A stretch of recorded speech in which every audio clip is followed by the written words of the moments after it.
Hi friends, welcome back to our channel. Video నచ్చినట్లయితే తప్పకుండా like చేయండి. లైక్ తర్వాత మిస్ కాకుండా సీరియల్స్లోకి వెళ్తే జగదాత్రి వాళ్ళను అవి చేయడానికి నిషి వైజయంతి ప్లాన్ చేసిన తర్వాత ఈలోపు వెంటనే కీర్తి పాప నిజం చెప్పేసరికి హాస్పిటల్కి జాయిన్ చేస్తారు. ఇంకా హాస్పిటల్లో ట్రీట్మెంట్ కోసం అని డాక్టర్ కోసం వెయిట్ చేస్తుండగా డాక్టర్ వస్తుంది.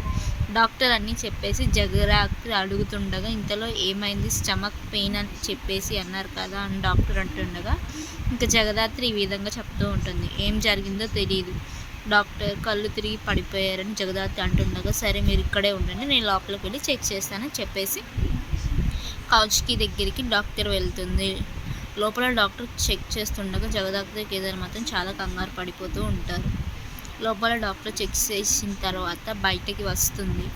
ఏమైంది డాక్టర్, మా వదినకి ఎలా ఉందని చెప్పేసి అడుగుతుండగా అసలు ఏం జరిగింది, అంతేకాకుండా తన కడుపులో బిడ్డ కూడా అటు ఇటు కదలిక లేదు, అసలు ఇంతలా ఒక్కసారిగా స్టమక్ పెయిన్ రావడంతో ఇలా జరగడం ఏంటి అనే విధంగా అంటుండగా ప్లీజ్ డాక్టర్ ఇంకెలాగైనా బిడ్డతో పాటు మా వదిన కూడా హ్యాపీగా ఉండాలని చెప్పేసి అంటుండగా సరే నేను మాత్రం ఇప్పుడు ఇంజెక్షన్ ఇస్తాను, ఆ దేవుని మీద దయ వేద్దామని చెప్పేసి డాక్టర్ అన్న తర్వాత ఇంక కేదార్ మాత్రమే ఆలోచిస్తూ ఉంటాడు. ఇది కేవలం కావాలని చెప్పేసి నిష్కావాలే ప్లాన్ చేస్తున్నట్లుగా అనిపిస్తుంది. ఎందుకంటే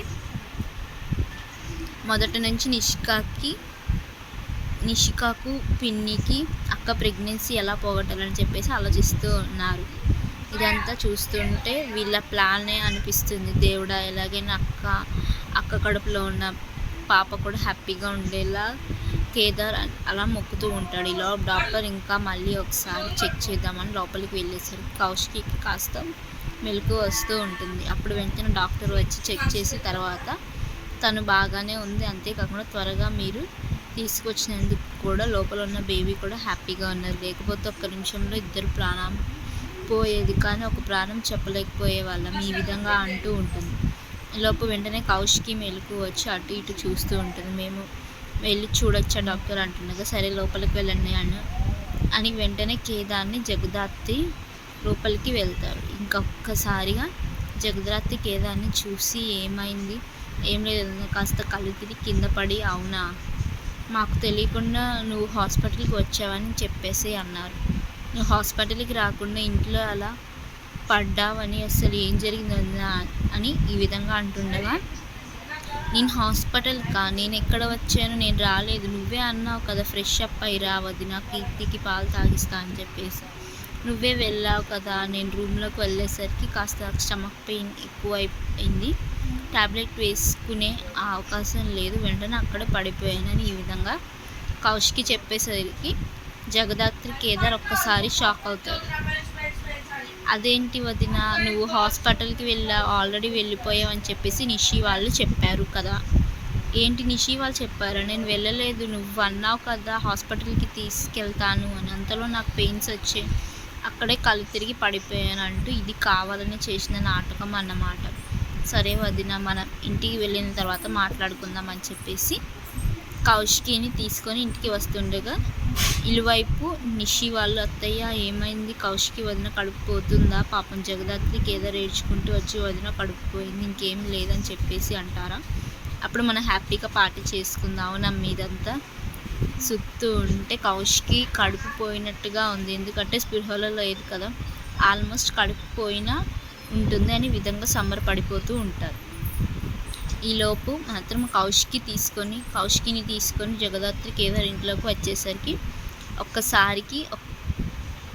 ఒక్కసారిగా నిషికా వైజయంతి కౌశికి జగదాత్రి కేదార్ని చూసి షాక్ అయిపోతుంది. అదేందమ్మి కడుపుతో ఉన్న కౌశికిని సంతోషంగా లోపలికి వస్తూ ఉంటుంది, నిజమేమని తెలిసిందా, ఏందమ్మి అత్తయ్య, అయినా మనం చేసిన తప్పుని బయట పెట్టకుండా ఎలాగైనా గట్టిగా మాట్లాడి ఇక్కడ మనం నిజాన్ని బయట పెట్టకూడదని విధంగా అంటుండగా అవునమ్మి అన్నీ ఈ విధంగానే అనుకుంటుంది. ఈలోపు కౌశికి తీసుకొని జగదాత్రి లోపలికి వచ్చి నిషి వైపు కోపంగా చూస్తూ ఉంటుంది.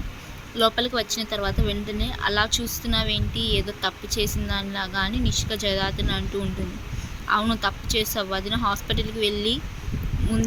హాస్పిటల్కి వెళ్ళానని చెప్పేసి నువ్వు అబద్ధం ఎందుకు చెప్పావంటే నేను వెళ్ళొచ్చా అనుకున్నాను. అలా అబద్ధం చెప్పాల్సిన అవసరం నాకేంటి?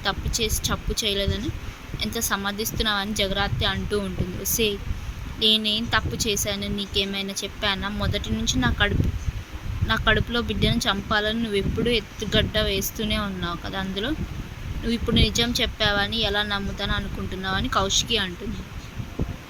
అయినా నువ్వు నా బిడ్డ ప్రాణాలతో పాటుగా నా ప్రాణాలను కూడా తీయాలనుకున్నావు. మిమ్మల్ని ఎలా నమ్మాలనుకుంటున్నారు అనే విధంగా ఆర్గ్యుమెంట్ జరుగుతూ ఉంటుంది. ఈలోపు సుధాకర్ వస్తాడు. ఏమైందమ్మా, ఏం జరిగింది? ఏం లేదు మావయ్య గారు, కౌశికి వదినకు స్టమక్ పెయిన్ వచ్చింది. హాస్పిటల్కి వెళ్దామని అత్తయ్య గారు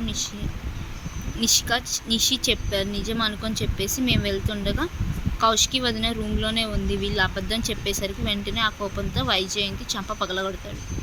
ఏంది అసలు నువ్వు మనిషివేనా? నీకు ఇలా చేయడానికి మనసు ఎలా ఒప్పింది?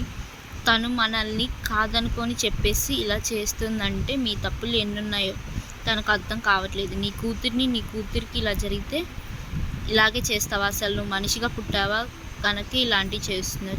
ఎన్నిసార్లు చెప్పిందా నీకు బుద్ధి వస్తుంది అనే విధంగా వైజయంతి నాన్న మాటలు అంటుండగా ఈలోపు ఒక్కసారిగా యువరాజు వస్తాడు. ఏంటి, ఏం జరిగింది? ఎందుకు కొడుతున్నావు నాన్న అమ్మని అని విధంగా అంటుండగా అప్పుడు జగరాత్రి ఈ విధంగా చెప్తూ ఉంటుంది. వదిన కడుపు నొప్పితో రూమ్లో పడి ఉంటూ హాస్పిటల్కి వెళ్ళిందని నాకు అబద్ధం చెప్పారు. ఈ విషయం యువరాజుకి చెప్పేసరికి వెంటనే నిషి కోపంగా జగరాత్రి వైపు చూస్తూ ఉంటుంది. ఆయన హాస్పిటల్కి వెళ్ళిందని చెప్పేసి మేమన్నామా? తొంగి వెళ్ళింది కావచ్చు అని చెప్పేసి అన్ని మేమేం ఏ మంచి చేసినా ఎప్పుడు తప్పుగానే ఆలోచించి తప్పు పట్టడం మీ అందరికి అలవాటు అయిపోయింది కదా. ఆల్రెడీ హాస్పిటల్కి వెళ్ళిందని చెప్పడం మాదేమైనా తప్ప? కౌశికి వల్ల రూమ్లో పడిపోయిందని మేమైనా చూసామా అనే విధంగా నిషి మాటలకు ఒక్కసారిగా కోపంతో కౌశికి లేచి కౌశికి చంప పగల కొట్టేసరికి అందరూ షాకింగ్గా చూస్తూ ఉంటారు. కొడతావా వదిన? అక్క ఏంటక్క అని అంటుండగా ఏంట్రా చెప్పు అని చెప్పేసి కౌశిక్ గట్టిగా నిలదీస్తుండదు. నీ భార్య